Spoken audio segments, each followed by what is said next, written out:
Apa kabar sehat nih Bapak Ibu? Alhamdulillah. Bertemu dengan saya nih seperti biasa. Sebelum mulai pelayanan keluarga pada kita akan belajar bagi Bapak Ibu sudah belajar kalau pakai aplikasi. Kalau misalnya diabetes dan hipertensi Bapak Ibu itu maksudnya adalah penyakit kronis. Kenapa disebut kronis itu ketika penyakitnya perjalanannya itu lama atau panjang.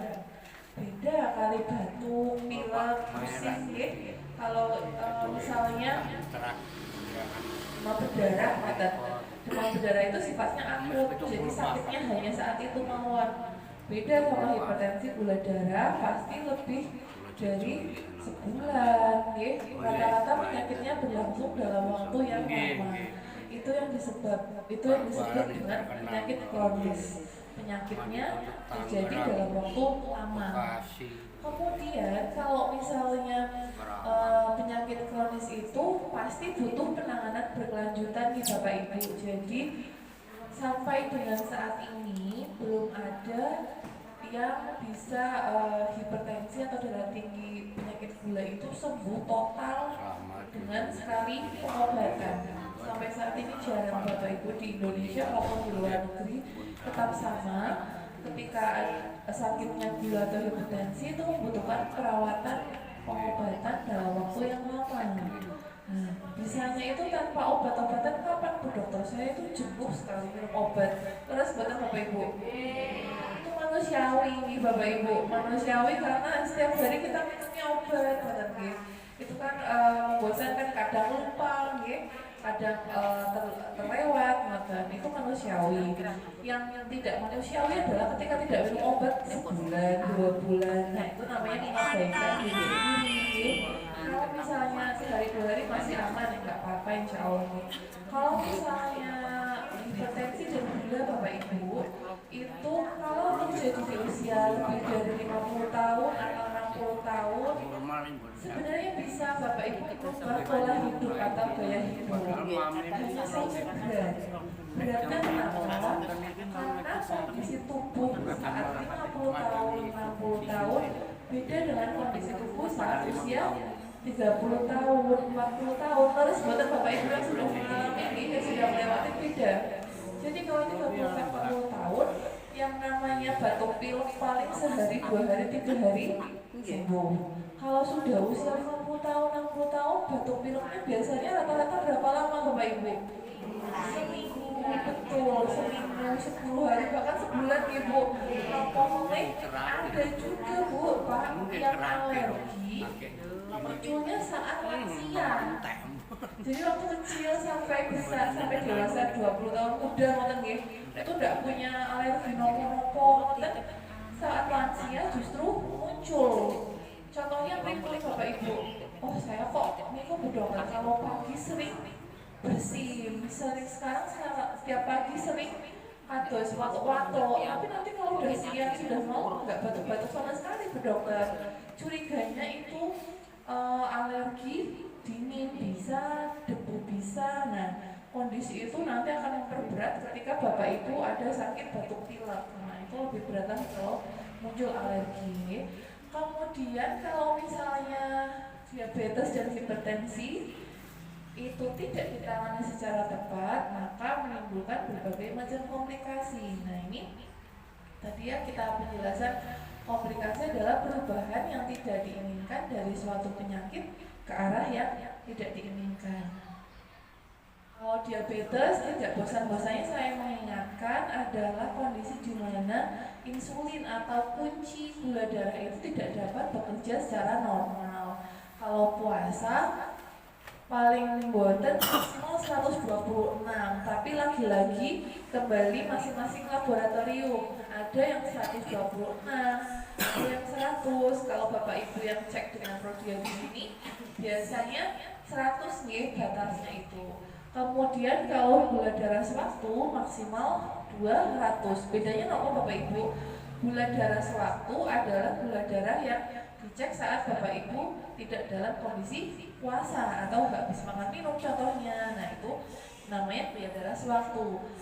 Kemudian Bapak Ibu kalau mau cek gula darah dalam kondisi puasa, yang paling ideal, yang paling baik hasilnya adalah puasa maksimal 8 jam. Oke? Karena apa? Kalau sudah di atas 8 jam nanti akan bias atau hasilnya itu ragu-ragu. Ragu-ragunya pripun?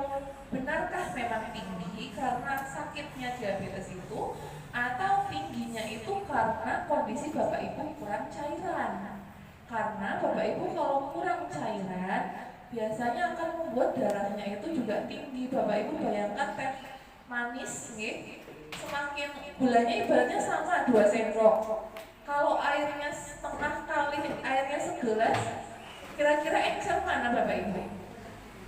Gelas nih, maka dari itu sama. Kalau Bapak Ibu kondisinya kurang cairan, diibaratkan itu gulanya tetap sama tapi airnya sedikit.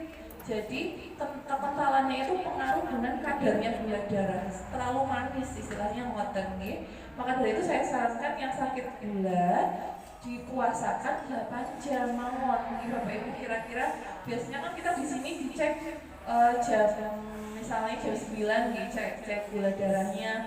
Bapak Ibu kalau melilir, misalnya kan sering nih Bapak Ibu kasepuan itu melilir jam 1 malam, jam 2 malam. Itu enggak apa-apa, buah mau dahar buah, dahar roti itu nggak apa-apa Mbak Bu. Kalau misalnya kita kan perlu asal buah ada yang pisang nggak apa-apa, atau adanya apa dimakan boleh, atau ada telur, atau sudah menyiapkan roti untuk persiapan puasa itu nggak apa-apa Bapak Ibu boleh makan pas lilir. Kemudian selanjutnya sampai menjelang cek gula itu Bapak Ibu boleh minum air putih. Artinya tadi tidak kekurangan cairan. Kalau kekurangan cairan juga bisa menyebabkan gula darahnya naik. Begitu nih Bapak Ibu.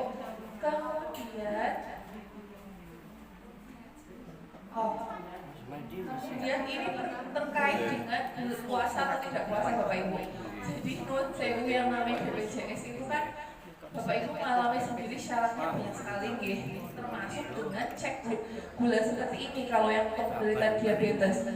Jadi kalau misalnya Bapak Ibu saya lupa nggak puasa, kemudian dari dia bisa ngecek gulanya, tapi kadang-kadang BPJS itu tidak mau membayar ke Prodia kalau bukan gula darah puasa.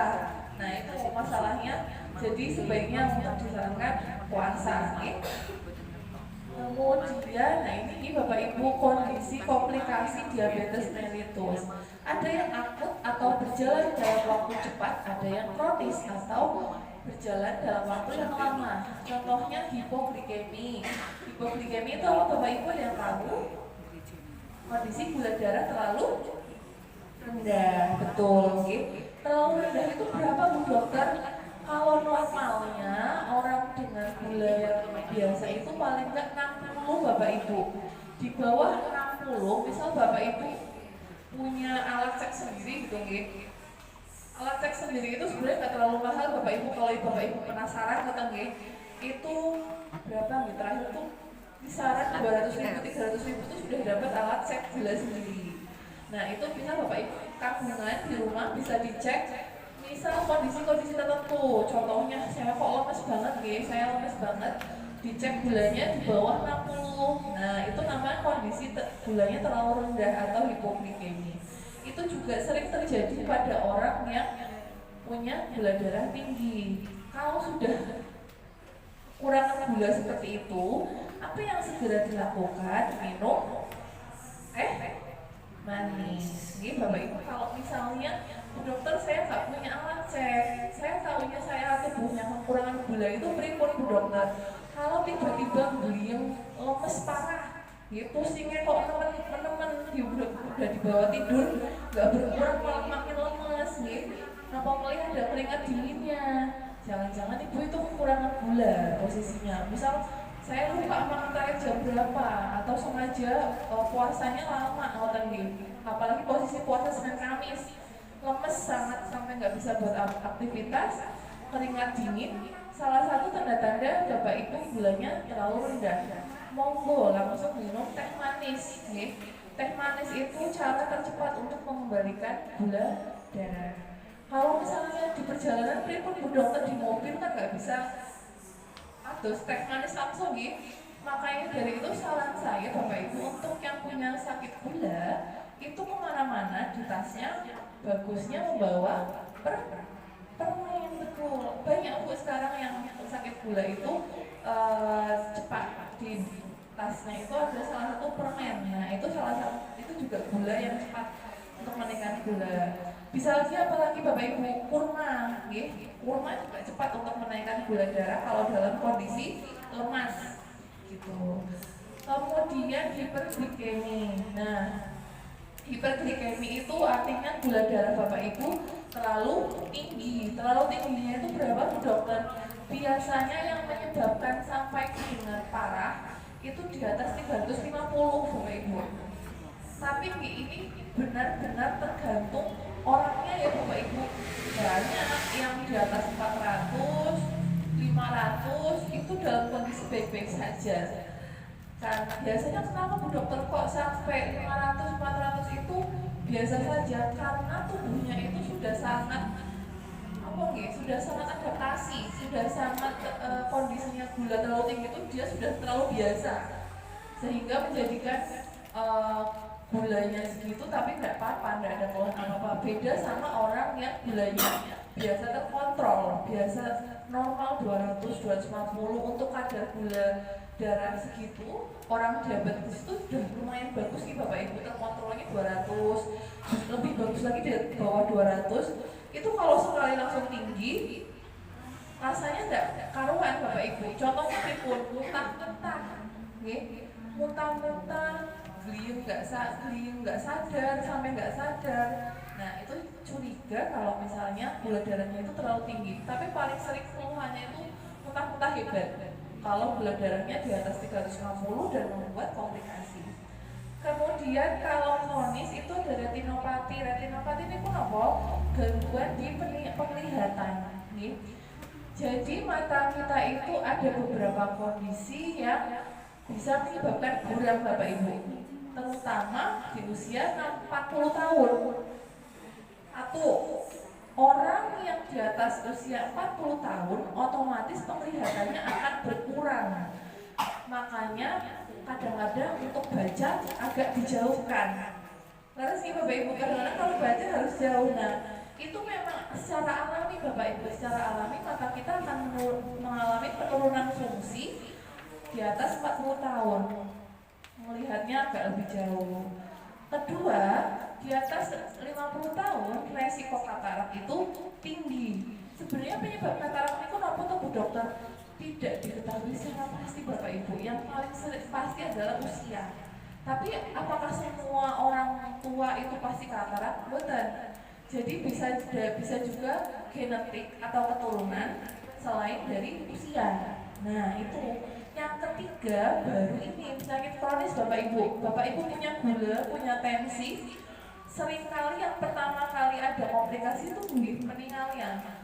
Saya penglihatan saya kok buruk gitu Dokter. Nah kadang-kadang itu karena efek gulanya itu menyumbat pembuluh darah di bagian mata atau retina mata sehingga ada penurunan fungsi penglihatan.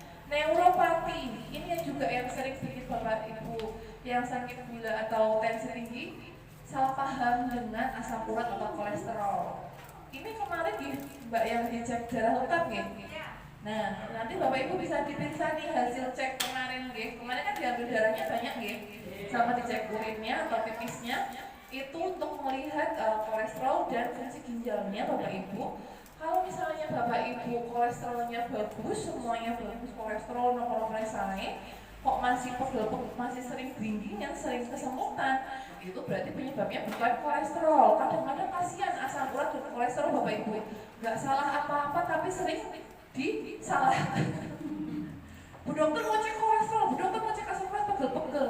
Tidak selalu, apalagi kalau yang sudah punya darah tinggi atau diabetes. Neuropati atau gangguan saraf itu sering muncul di orang dengan hipertensi dan diabetes. Penyebabnya apa? Lagi-lagi masalah tekanan darah dan gula darahnya itu.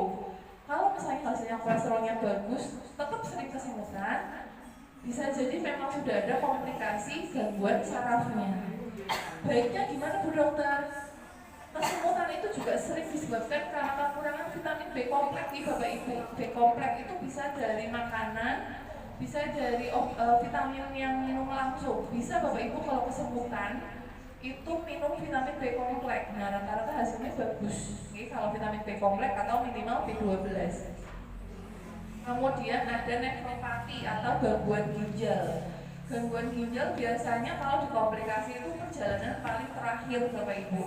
Kalau misal sudah lama sekali gulanya, lama juga tidak diobati gulanya, tidak diobati tensinya, larinya akan ke ginjal. Ginjalnya lama-lama tadinya bisa kompensasi, tadinya bisa nutupin sakitnya, tapi lama-lama tidak bisa berbohong, ginjalnya akan mengalami penurunan fungsi ginjal. Nanti dari hasil laborat juga bisa diketahui gangguan fungsi ginjalnya ada atau tidak. Okay? Kemudian vaskulopati atau gangguan vaskuler, gangguan pembuluh darah. Jadi misal Bapak Ibu sering pegel-pegel, itu juga bisa jadi gangguan di pembuluh darahnya. Bisa jadi gangguan pembuluh darahnya juga bengkak kakinya. Nah itu juga bisa karena ada gangguan pembuluh darah, komplikasi dari darah tinggi atau gula darah. Ini tadi nih Bapak Ibu gejalanya tadi kurang gula itu lemes, gemetar, pusing, keringat dingin, pucat nih, berkunang-kunang, pingsan kalau kurang gula. Apakah orang yang gulanya normal juga bisa mengalami Bu Dokter? Bisa Bapak Ibu. Contohnya pas puasa jam 3 sore.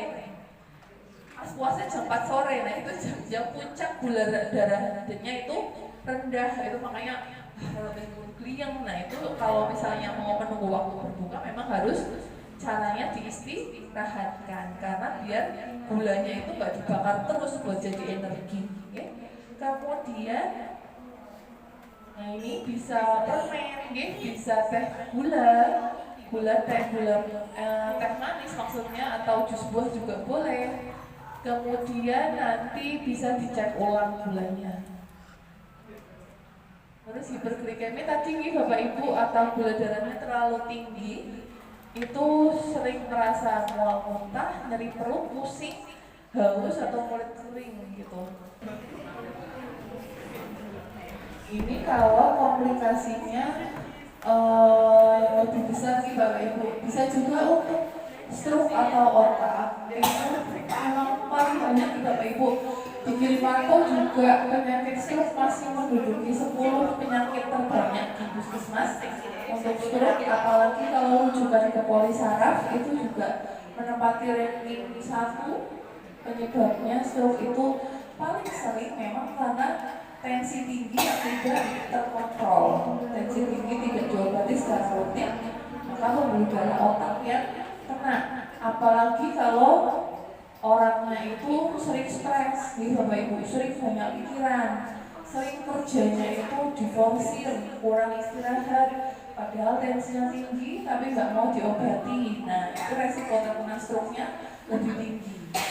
Kemudian jantung juga sama, untuk darah tinggi dan stroke juga banyak. Darah tinggi dan diabetes maksudnya.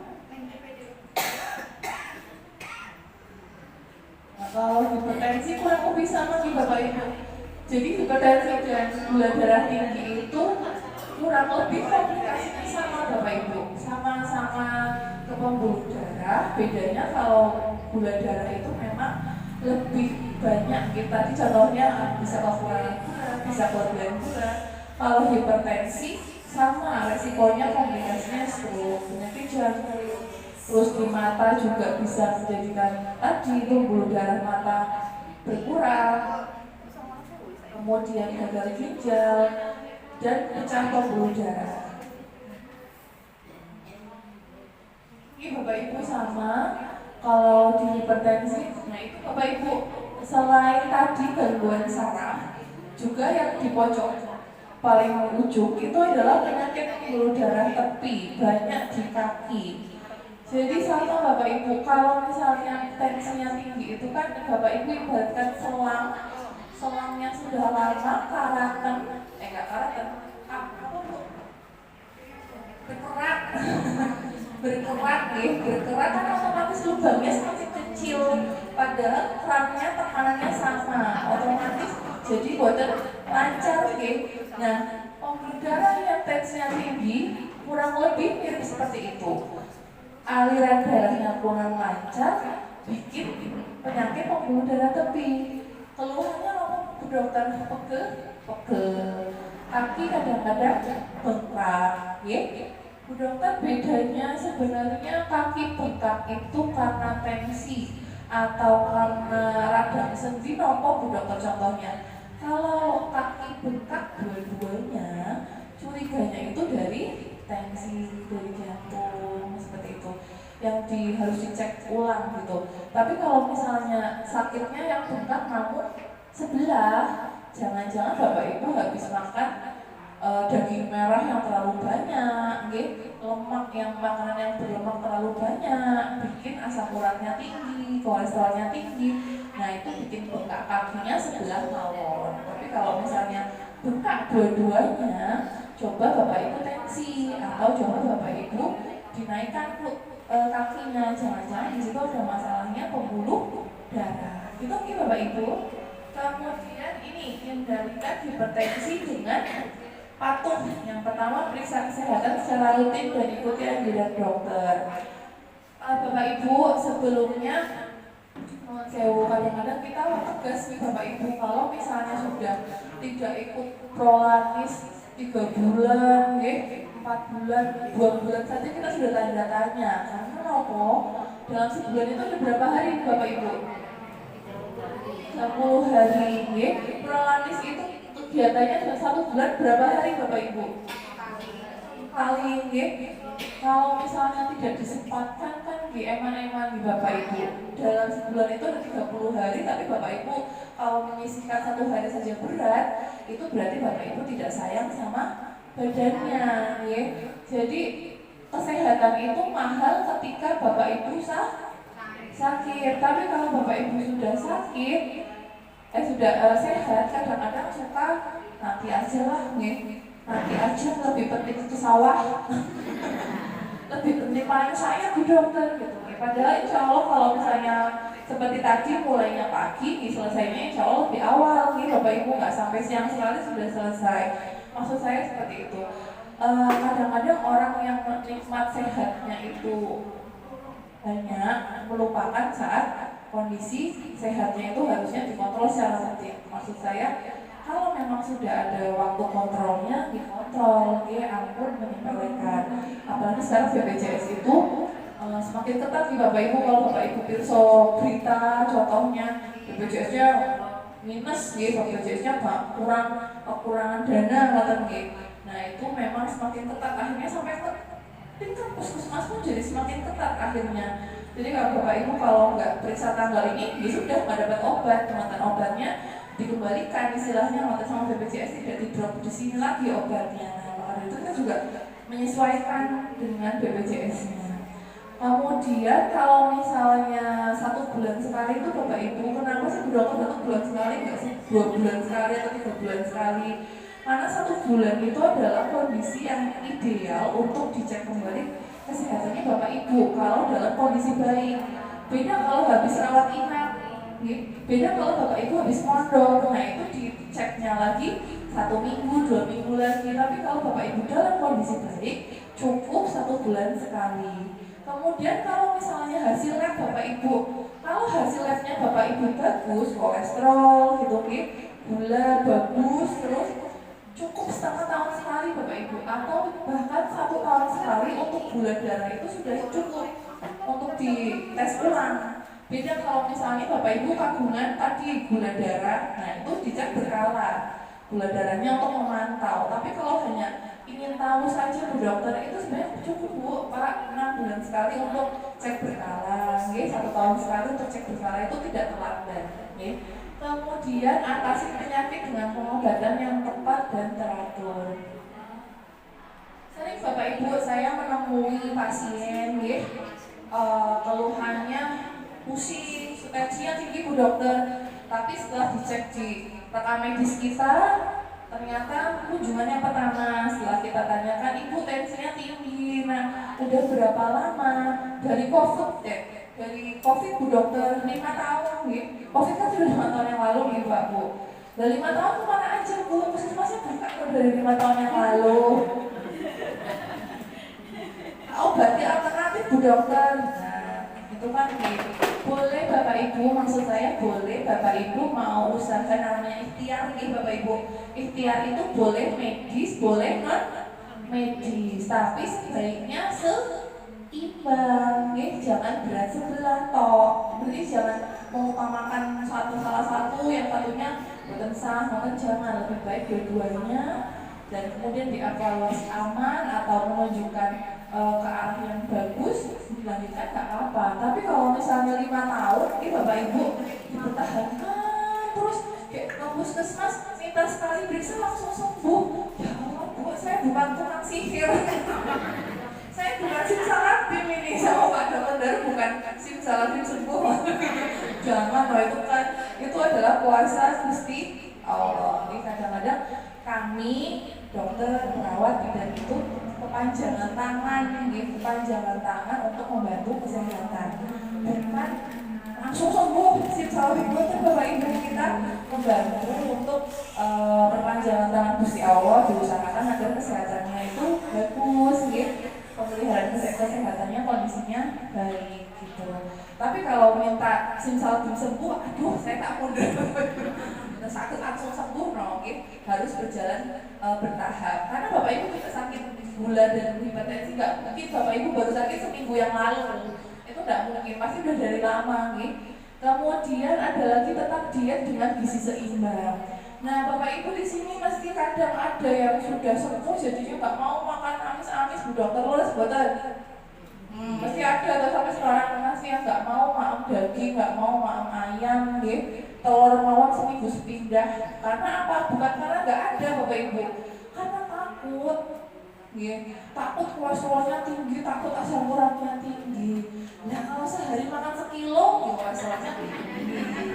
Tapi kalau makannya sehari sekali, sehari 1-2, itu kiboten Bapak Ibu tetap gizi seimbang. Artinya karbohidrat, protein itu daging ayam, ikan, telur itu maksudnya apa ya Bapak Ibu? Protein, seimbang itu karbohidrat, nasi, telo, singkong, mie, itu karbohidrat. Protein tadi ada hewani, ada nabati. Seimbang juga Bapak Ibu, jangan cuma nabati mawon, tahu tempe. Nanti tadi tubuh kita itu perlu vitamin B kompleks itu banyak juga di daging, di telur, di ikan. Jadi kalau Bapak Ibu bisa dahar seimbang, itu akan lebih bagus buat kondisi tubuh Bapak Ibu. Apalagi Bapak Ibu kalau yang pernah mengalami dirawat di rumah sakit, pasti ada proteinnya nih Bapak Ibu, ada telur, ada memang ikan, daging. Itu ya karena Bapak Ibu sampai usia kapanpun tetap butuh protein, tetap butuh daging, tetap butuh telur, ikan. Makanya saya pesan tetap dahar nih Bapak Ibu, telur, ikan, daging itu nggak masalah, kecuali Bapak Ibu sukanya sate. Proteinnya semuanya sate setiap hari udah nggak boleh. Sate cukup sebulan sekali, sebulan 2 kali, pengenan. Selain karena biasanya lemaknya tinggi, kalau sate kan kalau yang berlemak semakin enak nih Bapak Ibu, semakin gurih. Itu juga bikin karsinogenik Bapak Ibu, yang bakaran yang hitam-hitam itu kurang bagus buat tubuh kita. Makanya nggak boleh dahar sering-sering. Kalau kemarin di Prolaris yang kemarin, itu paling enak Bu Dokter, yang itu tuh malah enak. Enak sih enak, tapi nggak boleh sering-sering, yaitu sebulan 1 kali, 2 kali nggak masalah. Kemudian tetap didahari buah dan sayur. Fungsinya apa Bapak Ibu? Buah dan sayur itu penyeimbang kolesterol. Jadi kalau Bapak Ibu kolesterolnya tinggi, yang pertama dikurangi kolesterolnya atau daharannya. Misal Bapak Ibu sering yang berlemak, gorengan, santan-santan sering misalnya, atau Bapak Ibu kurang aktivitas fisik. Nah kalau Bapak Ibu mau tetap makan enak, Bapak Ibu sering makan sebuah sayur juga dan sering aktivitas fisik. Ini Bapak Ibu contohnya 1 jam misalnya nyapu, bersih-bersih latar, moten-moten membakar kalori, bergerak, insya Allah kolesterolnya lebih bagus. Kemudian, nah ini tadi nih upayakan aktivitas fisik dengan aman, hindari asap rokok, alkohol, dan zat karsinogenik lainnya. Asap rokok itu juga berpengaruh nih Bapak Ibu. Kalau misalnya Bapak Ibu sering batuk pilek, mungkin perlu dilihat lagi apakah di sekeliling rumah Ibu, terutama di dalam rumah, ada asap rokok, terutama asap rokok, asap bakar-bakaran seperti itu. Makanya saya tidak bisa juga kalau Bapak Ibu terpaksa sekali bakar sampah, usahakan agak jauh dari pemukiman, jauh dari rumah. Apalagi kalau misalnya ada anak kecil, nah itu anak kecil sering sekali batuk pilek berulang, penyebabnya karena asap, bisa asap rokok, bisa debu, bisa asap bakar-bakaran. Kata Bapak Ibu sampai di sini apakah ada pertanyaan? Monggo Ibu. Apakah betul kalau makan pisang Ambon itu menyebabkan kulit? Bagus sekali pertanyaannya Bu. Betul Bu, pisang Ambon yang belum terlalu matang atau pisang apapun sebenarnya yang belum terlalu matang akan menyebabkan selit. Malah justru lebih bagus kalau pisangnya itu matang sekali menjelang bintik-bintik coklat merah. Nah itu lebih bagus Bu untuk pencernaan. Tapi nggak semua orang Ibu, kadang-kadang tetap ada yang makan pisang belum terlalu matang atau masih agak hijau, belum yang terlalu matang sekali, nggak sembelit ada, tapi sering menyebabkan sembelit. Maka dari itu untuk orang yang gampang sembelit atau gampang susah buang air besar, lebih baik pisang yang matang sekali Bu, matang atau yang sudah ada bintik coklatnya itu lebih bagus. Tapi bukan yang sangat busuk ya Bu, bukan. Tapi yang sudah coklat-coklat sedikit-sedikit itu bagus Bu. Yang pertama seratnya tinggi, yang kedua vitaminnya semakin matang istilahnya koten. Bagus sekali, terima kasih Bu pertanyaannya. Ada lagi Bapak Ibu yang mau ditanyakan? Bu, minta maaf sebelumnya. Ini permintaan ibu-ibu. Itu nomor antrian itu disimpan dulu setelah pasien datang baru dikeluarkan, biasa sakit merata ambil nomornya, soalnya ambil nomor tinggal pulang, supaya mau senang kalau belum kontak pasiennya itu masih menunggu pasien yang pagi-pagi. Atau semua belum, yang nomor 1 sampai nomor 50 ini, ayo. Tapi kalau disimpan itu nanti kalau yang datang duluan gimana? Lagi. Maksudnya pokoknya ngambil duluan ya apa-apa, tapi waktu senang datang itu. Pajaknya datang ya dikeluarkan. Tapi kalau disimpan itu Iya, ini mungkin para rebutan. Saya duluan. maksudnya ambil dulu nggak apa-apa, tapi jangan pulang terus. Anggota itu senang, dan itu keseluruhan, dan maksudnya. Nah itu. Kalau yang disimpan nanti yang dapat duluan malah keduluan yang belakangan malah. Masukkan di bagiannya Mbak Tari, nomor antrian. Jadi nggak boleh ditinggal sampai nggak ikut senam atau penyuluhan. Jadi Bapak Ibu sebenarnya kan kita rumahnya kebetulan jauh-jauh ya Bapak Ibu. Nah, saya juga nggak mau dititipin Bu, tanggungan lek kula.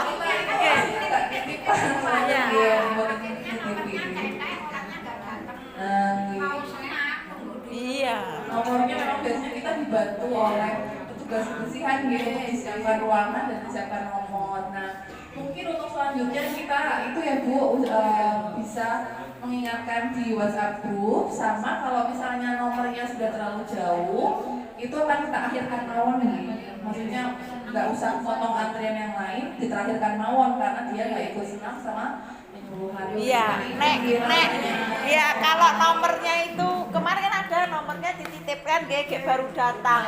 Ya saya masukkan ke ini Bu, enggak, maksudnya sesuai kedatangan. Iya, saya tumpuk di sesuai kerja tetap di nomor akhir. Walaupun nomornya kecil, tapi tetap terakhir. Karena kita semua juga pernah mengalami Iya, saya juga gitu Bu. Kula telat sak jam yo nomere keri. Bapak Ibu. Aja nesu nggih. Iya Bu, kadang itu nek jenengan gak marah-marah nggih, tapi keluargane jenengan Bu, putrane jenengan niku, "Lah kula nomor 8, mosok iki wis nomor 40." Jenengan lho baru datang. Saya bilang, nek ora trimo, sing salah sing bener. Jadi kita kesepakatan nih Bapak Ibu. Kesepakatan, ya. Kesepakatan kalau memang ada hajat, nih ada hajat yang menyebabkan Bapak Ibu terpaksa mengambil nomor duluan kayak ditinggal gitu nih, maka kesepakatan kita misalnya sudah sampai nomor 20, dia nomor 2 gitu, nanti nunggu ada yang selesai dulu baru diperiksa sesuai dengan kedatangan. Ngoten nih Bapak Ibu. Aku nanti ingin protes loh, mungkin di sini tiap kita nih. Ada lagi Bapak Ibu masukan terkait pelaksanaan prolanis? Ampun nih, nanti kalau misalnya ada masukan langsung mawon ngebut Ibu ngisan jam mawon, jangan bundel, jangan diomongnya putrane. Nanti putrane boten ngertos nopo-nopo data-data mriki marah-marah. Gimana nih Bapak Ibu, terima kasih di merata keceming kita titip nih budaya kami. Terima kasih. Wassalamualaikum warahmatullahi wabarakatuh.